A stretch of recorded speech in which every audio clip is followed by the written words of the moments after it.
Hello everyone, how are you? I hope you all are fine. आज हम लोग national institute of open schooling का secondary course social science book 1 का module 2 India natural environment resources and development lesson 9 physiography of India जो कि geography का chapter है। आज हम लोग इसे पढ़ने वाले हैं, तो चलिए शुरू करते हैं। Hello dear students, today we are going to study lesson 9 of social science. Chapter topic name is physiography of India. Bharat के भूगोल के बारे में हम लोग पढ़ने वाले हैं इस चैप्टर में। और यहाँ पे कुछ कैरेक्टर्स दिए हुए, इनके हेल्प से हम लोग पहले इंट्रोडक्शन को समझेंगे। इस चैप्टर का जो इंट्रोडक्शन है। Tutor, dear learners, you will agree that the place to which we belong has many influences on our thinking and behavior. Let us try to know which place do we belong to. Tutor क्या बोल रहे हैं कि dear learners, आप लोग सब सहमत होंगे, एग्री होंगे कि हम लोग जिस प्लेस से बिलोंग करते हैं उसका बहुत सारा हम लोग के ऊपर प्रभाव पड़ता है। जैसे कि हमारे विचारों पे उसका प्रभाव पड़ता है, हमारे बिहेवियर पे भी उसका प्रभाव पड़ता है। चलिए हम लोग पहले ये जानने की कोशिश करते हैं कि हम लोग किस प्लेस से बिलोंग करते हैं। Natasha, I belong to Hisar town. Farah is from Fatehhabad and Rajinder comes from Bhiwani. Natasha नाम की एक कैरेक्टर है, वो क्या बोल रही है, मैं हिसार टाउन से बिलोंग करती हूँ। फराह जो है वो फतेहाबाद से, और जो राजेंद्र है वो कहाँ से, भिवानी से। ट्यूटर फिर कुछ बोल रहे हैं, क्या बोल रहे हैं देखिए। Do you know where all this places are located? क्या आप जानते हो कि जितने भी प्लेसेस है वो कहाँ लोकेटेड है? Rajendra, yes, they are in Haryana as well as in India, but where is India located? तो राजेंद्र क्या बोलता है, हाँ, ये जितने भी प्लेसेस है वो हरियाणा में है, साथ में इंडिया में भी है, लेकिन जो इंडिया है वो कहाँ लोकेटेड है? ये एक मेन क्वेश्चन था राजेंद्र का। फरा, what is the need to know India's location? हम लोग को भारतवर्ष के लोकेशन जानने की क्या जरूरत है, ठीक है। ट्यूटर फिर क्या बोल रहे हैं, location of a country is the key to its identity. It determines the important aspects like climate, vegetation, agriculture, resources, etc. This has a deep impact on the way people of that area live, what they eat, and how powerful is their voice on the world stage. Therefore, to understand the various aspects of India, we need to look into its location. Let us discuss more about it in this lesson. तो जो country का जो location है वो इसका एक की identity है। मीन्स अगर हम लोग किसी कंट्री की लोकेशन को नहीं जानेंगे तो हम लोग उसके किसी भी चीज के बारे में नहीं जान पाएंगे। जो लोकेशन है वो क्या डिटरमाइंस करता है, तो जैसे कि जो कंट्री उसका क्लाइमेट क्या होने वाला है, वहाँ का वेजिटेशन क्या होने वाला है, वहाँ की जो खेती है वो किस प्रकार से होने वाली है, या फिर जो वहाँ के रिसोर्सेस है उसमें क्या क्या है। ठीक है, ये सारे हम लोग को लोकेशन की मदद से ही पता चलते हैं।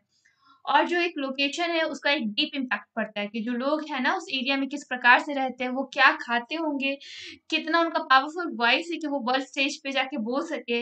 इसलिए हम लोग को पहले इंडिया के अलग अलग पहलुओं को समझने के लिए हम लोग को पहले उसकी लोकेशन के बारे में जानना या समझना जरूरी है।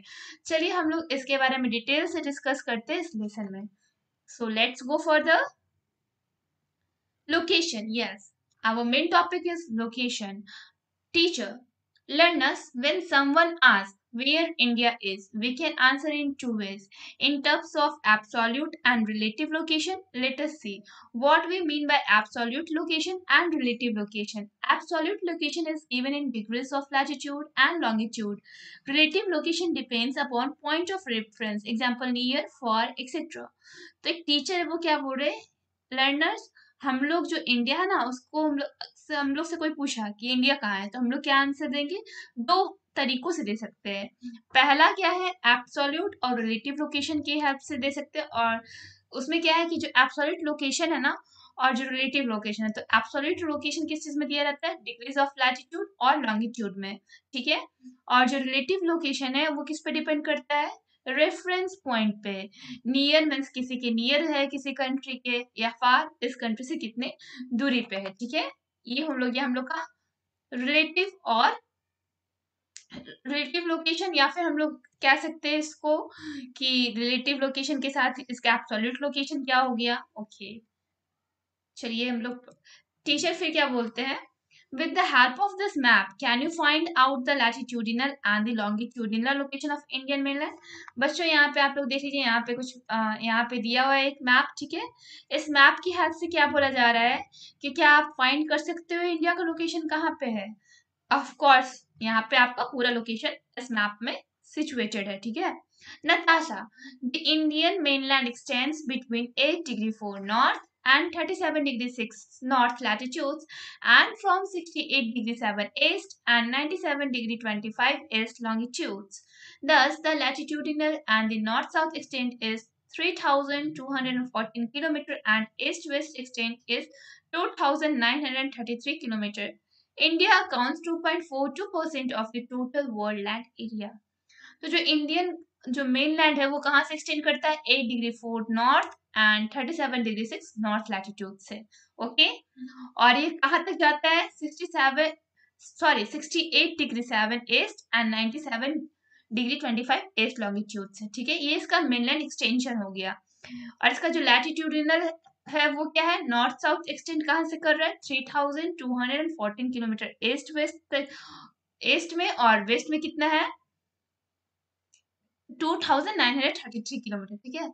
और जो इंडिया टोटल उसका वर्ल्ड लैंड एरिया कितना है, इंडिया कितना अकाउंट्स करता है, तो 2.42%, इतना जो 2.42% है वो टोटल वर्ल्ड लैंड एरिया में से 2.42% सिर्फ इंडिया का है। ओके, फिर टीचर क्या बोल रही है, India lies entirely in the northern hemisphere and eastern hemisphere.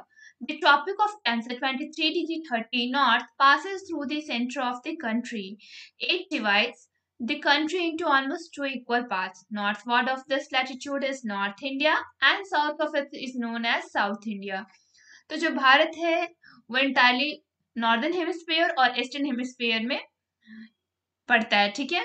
जो ट्रॉपिक ऑफ कैंसर है 23 डिग्री 30 नॉर्थ, ठीक है, ये कंट्री के सेंटर से पास करता है। और ये जो ट्रॉपिक ऑफ कैंसर है वो इंडिया को ऑलमोस्ट टू इक्वल पार्ट्स में डिवाइड करता है। जो नॉर्थ वर्ड लैटिट्यूड है वो नॉर्थ इंडिया में है और साउथ वाला साउथ इंडिया में है। सिमिलरली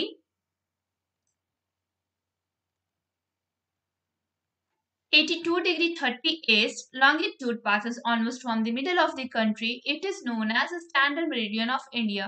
उसी प्रकार से जो 82 डिग्री 30 जो ईस्ट लॉन्गिट्यूड है वो कहाँ से पास कर रहा है, इंडिया के मिडल से, और इसे हम लोग क्या बोलेंगे, स्टैंडर्ड मेरिडियन ऑफ इंडिया। या here is the figure 9.1 which shows latitudinal and longitudinal extent of mainland of India.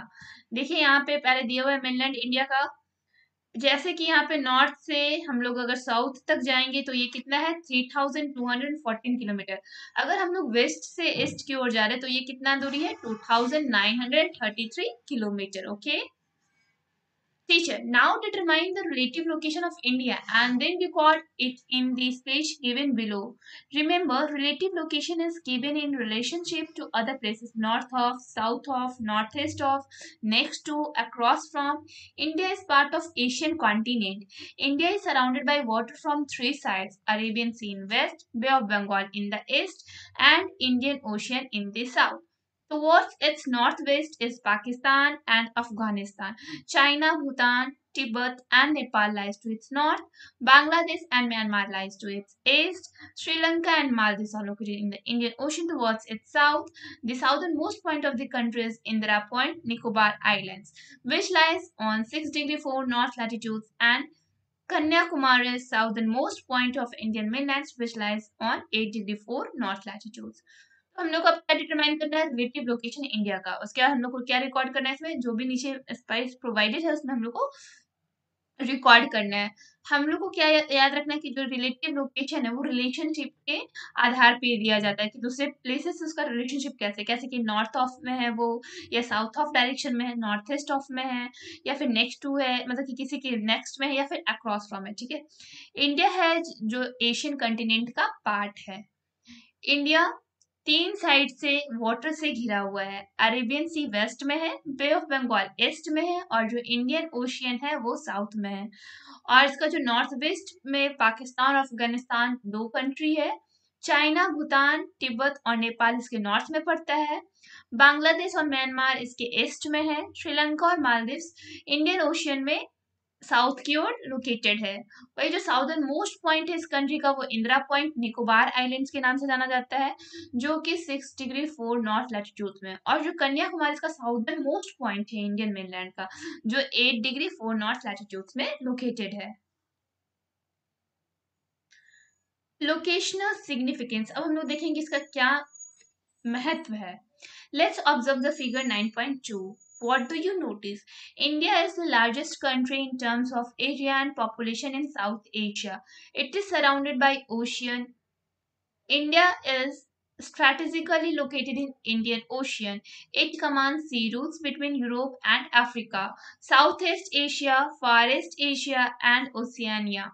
It is because of this that India shares good trade relation between many countries since ancient times. India has a good location in terms of sea and also well connected by land. Various passes like Nathula, Sikkim, Shipkila, Himachal Pradesh, Jojila and Bujila Pass, Jammu and Kashmir have their own importance. The main India-Tibet trade route that connects Kalimpong near Darjeeling with Lhasa in Tibet passes through Jilipala. Several passes have provided a passage to many ancient travelers. These routes are not only important for trade but also to exchange ideas and culture. तो हम लोग को यहाँ पे figure 9.2 को observe करना है। तो आप लोग क्या नोटिस करेंगे कि जो इंडिया है वो सबसे ज्यादा लार्जेस्ट कंट्री है एरिया और पॉपुलेशन के आधार पर साउथ एशिया में, और ये ओशियन से पूरी तरह से घिरा हुआ है। इंडिया जो लोकेटेड है वो स्ट्रेटेजिकली इंडियन ओशियन के पास है, और ये सी रूट्स जो यूरोप और जो अफ्रीका है उसको कमांड करता है, साउथ ईस्ट एशिया, फार ईस्ट एशिया और ओशियानिया। ठीक है, हम लोग का जो भारत है वो 3 ओर से समुद्र से घिरा हुआ है, ये याद रखिएगा।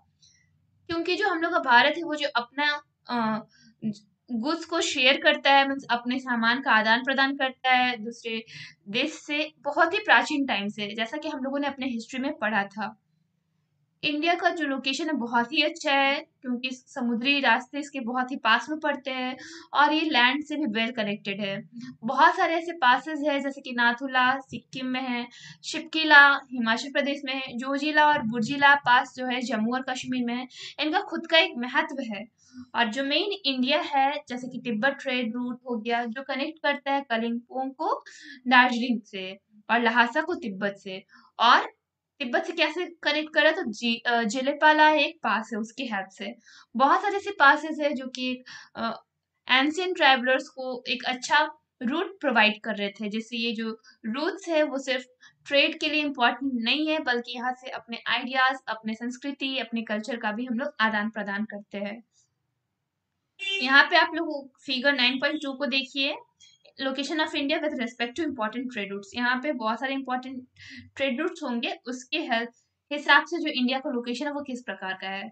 तो हम लोग देख सकते हैं कि यहाँ पे अफगानिस्तान और पाकिस्तान है इस साइड में, फिर इधर तिब्बत हो गया, चाइना नेपाल हो गया, फिर इस साइड में हम लोग का जो म्यांमार हो गया, ये सब सारे कंट्री हो गए, फिर मुंबई यहाँ पे, मतलब ये सारे समुद्री रूट है। ठीक है,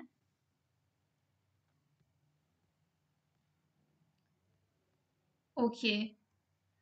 Now, based on your understanding, try to solve in text questions 9.1. Well, chapter अभी कंप्लीट नहीं हुआ है। नेक्स्ट वीडियो में नेक्स्ट टॉपिक कवर होगा। तब तक के लिए इस चैप्टर का इंटेक्स्ट क्वेश्चन बनाने का प्रयास करें और साथ ही साथ इस चैप्टर को पढ़ने और समझने का प्रयास करें। That's all for today. Thank you everyone.